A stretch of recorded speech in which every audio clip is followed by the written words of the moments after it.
Time now for today's Focus Report. Now, this year, there's been a big drop in the number of migrants and refugees entering Europe by sea compared to 2016. But there are more and more people making the perilous crossing from Tunisia, where 6 years on from the revolution, poverty and unemployment are still major issues. Karim Yawayi and Emerald Maxwell report. The sea near the island of Kerkennah is calm now. But not long ago, dozens of young Tunisians lost their lives here. The number of boats leaving for Europe has increased, and October was particularly deadly. A fishing boat like this one, loaded with people, sank near Kerkennah. The incident provoked a fierce reaction in the region. Families and survivors accused the Tunisian Navy of deliberately hitting the migrants' boat.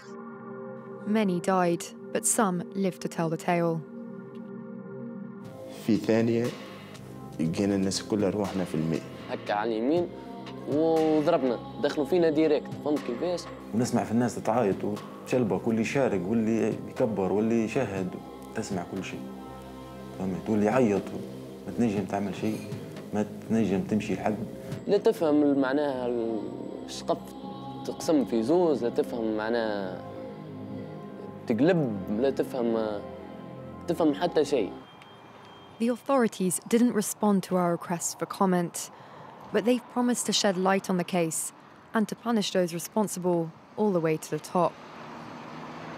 The tragedy highlights the crushed hopes of Tunisia's youth 6 years after the revolution. Riyad Jadeh is a civil society activist. He fights to give a voice to the people deprived of one. He will be our guide in Bir Ali. Many of the young people who died at sea were from the region. There were 10 victims from Bir Ali across 3 hamlets. Sidi Daher, Mshusha and El Khaima. Where are we going now? A path flanked by prickly pear plants leads to the hamlet of Al Khaima. Here the poverty is as obvious as the drought. Najal Ahmar welcomes us into his modest home. Apart from a few mattresses on the floor, there are just the walls and a roof. He shows us pictures of his children. The eldest was not yet of age. His name was Nejmuddin Lamar. He was 17 years old. My son was going to school, but our schools aren't worth much anymore. In Tunisia, you can study, but there's no way out, especially not here in the countryside. I didn't want him to leave, but he convinced me. He said to me, "Can you build me a house? Can you find me a job? Can you marry me, support my children?" I said no. So he told me, "I'm going to try my luck." We continue our journey down a dusty road, dotted with half-built homes. We are in Sidi Varar. The hamlet's residents wait impatiently for us. They want to tell us their truth. What did I do? What did I do to lose my 2 children? They destroyed me. May God destroy them. The fathers gather in what looks like a garage. They hold photos in their hands, the faces of their missing sons.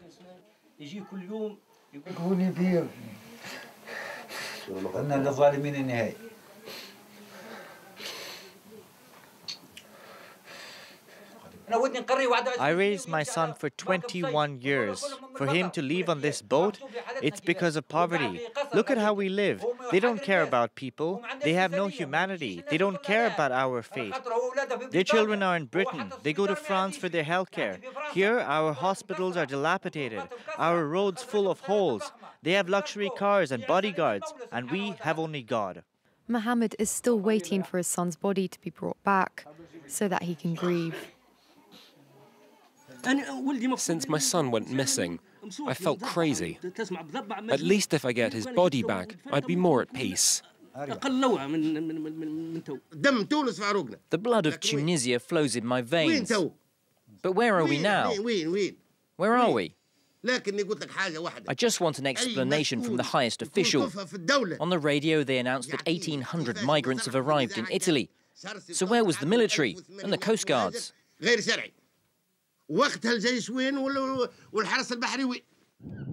Despite the dangers, young people in Bir Ali continue to risk their lives for a better future.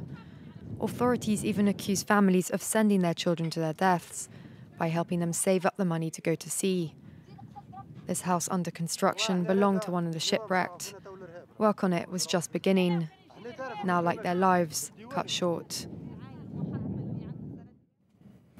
Joining me now is Riccardo Fabiani from Eurasia Group. He's a senior analyst for the Middle East and North Africa. Hello, thank you for joining us. Now, why is it that so many Tunisians are prepared to risk their lives to leave the country? Well, I would say it's the combination of two trends. The political situation in the country since 2011. There is a tangible, I would say, sense of frustration and disenchantment with the revolution, with the fact that basically the life of so many people has not really changed in the aftermath of that big and important event. And then there is an economic trend, the fact that, if anything, the economic situation has deteriorated even further since 2011. Investment is not picking up, unemployment is still very high. So the combination of the political frustration and a stagnant economic situation where many people remain unemployed and they cannot really see a future for themselves is now pushing more and more people to cross the sea and try their luck potentially in Europe, which is still seen as a destination where life can be much better for them, for many Tunisians, even now. So what are the authorities doing about the exodus? I mean, in terms of actually stopping people from getting on boats and risking their lives by crossing the Mediterranean, but also more in the long term by tackling the root of the problem. You mentioned unemployment, poverty. So this is, I would say right now, the problem. The authorities are dealing with a lot of challenges, a lot of problems, both in terms of political stability, particularly in the south of the country, but also they're dealing with this sense of frustration. They're dealing with international lenders who are expecting some degree of reform internally, reform that they are struggling to deliver on because of these social pressures that they're facing.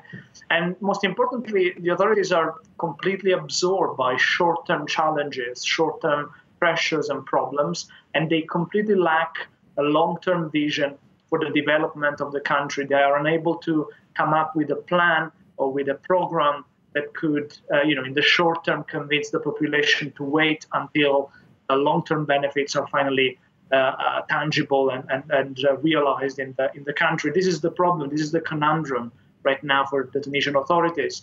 They are completely absorbed by short-term problems, and they lack a vision for the long-term development of the country. And basically, they lack an ability to tell the population that they have to wait and that in 10, 15 years' time, finally, the situation will improve for them as well.